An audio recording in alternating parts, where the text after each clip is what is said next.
It was the second leg in the Czech Republic, Viktoria Plzen against Rangers. And you're thinking that Rangers should see this tie out quite easily, do the professional job, but they made very heavy work of it. I was very critical of Viktoria Plzen in the first leg, and I stand by that criticisms. I think tonight we made a very ordinary team. So I was just watching what the cat was doing. A very ordinary team look a lot better than what they were. We made things very difficult for ourselves. It was two changes for Rangers. Tavernier was back in the team as Allens hasn't exactly set the header alight, and Raskin was in for Rothwell. Shev had a long range effort, but there was never trouble in Butland. Gassama found Antman in space. He played a lovely ball into Dessers, who, for whatever reason, didn't take it first time. It was there for him to be hit on the volley. Instead, he tried to lay it off to someone that wasn't there. Brilliant ball in again by Antman after some excellent football from Rangers, but Victoria defended the danger. Another wild effort from Shev. Jeff in a run, goes past a few players, has an effort at goal, but comfortable for the goalkeeper. 20 minutes were gone at this point. Closer this time, Memic with the effort, 25 yards out, but was just wide.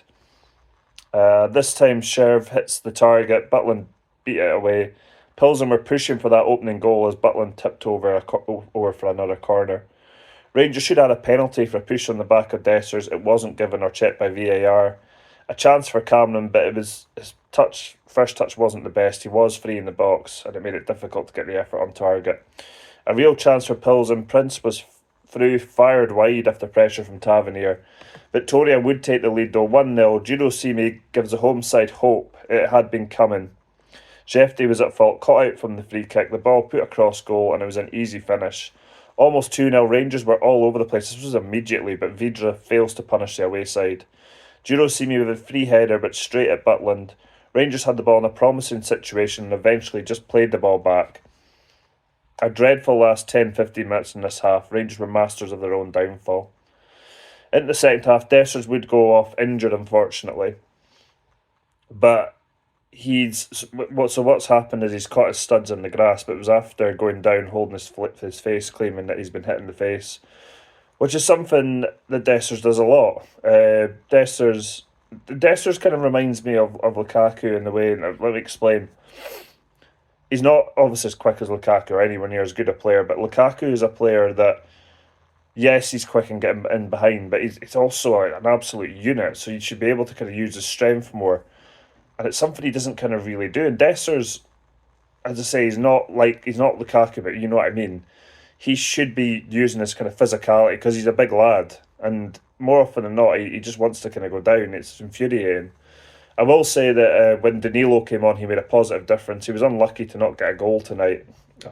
In the final third, the balls across goal weren't good enough, or the wrong option was taken. But he put in a real shift tonight, and his best game of the season so far. In the second half, good effort by Jamelka, just over the bar. Almost 2-0. Memic fires one across goal. At this rate, they'll be setting up to overturn this tie. Should have been 2-0. A ball across Rangers goal by Memic, but fortunately Prince Adu didn't get on the end of it. 1-1. Rangers would draw level. Suter chipped a free kick into the box. It came off a Pilsen head. Diomande kept the ball in play, played it back to Danilo. His effort sort of hit off the foot of Lyle Cameron, but he's also kind of guided it home. Danilo's had the strike, and it's gone towards Cameron. He's guided the ball into the back of the net. His first Rangers goal, and he's deserved that. And that would kill the tie with 30 minutes to go. Kabongo should have put Pilsen back in front, but he blazed over as he was free in the box. Came after a mistake from Rothwell.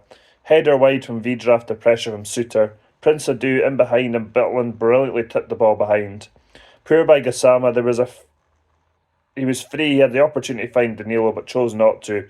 Brilliant save again by Butland to deny Havel. Don't know what Jefty and Suter were doing there. A Stramash in the Rangers box. Jefty almost costing Rangers a goal, but Butland makes the save and about 4 players were on the floor. 2-1, fully deserved. Pilsen retook the lead. Markovic heads in a free header. It was a brilliant ball in by Kabongo. Pilsen were pushing for a third to make things very nervy for a Rangers side that was rocking. Rangers did end up managing eventually to kind of see out because it was 7 minutes of add time, so I suppose the last 10 minutes of the game, they kind of seen it out without too much of a problem. But yeah, they made very heavy work of this tonight. Yeah, I mean, the Rangers have won their first 2 league games of the season. and gone through these first two stages of the Champions League, you would be like, okay, fair enough.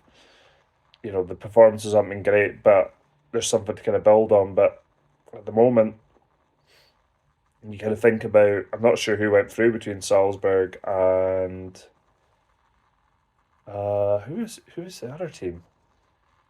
Totally forgotten who the other team was. Salzburg and Club Bruges. Club Bruges. The performance level is going to have to get a lot better. The decision making in the final third is going to have to be better, and the defending needs to be a lot better as well. So, yeah, I mean, I suppose the main thing is that we're through. I mean, if we hadn't gone through after winning the first leg 3-0, there'd been something far wrong, but we certainly made it very difficult for ourselves.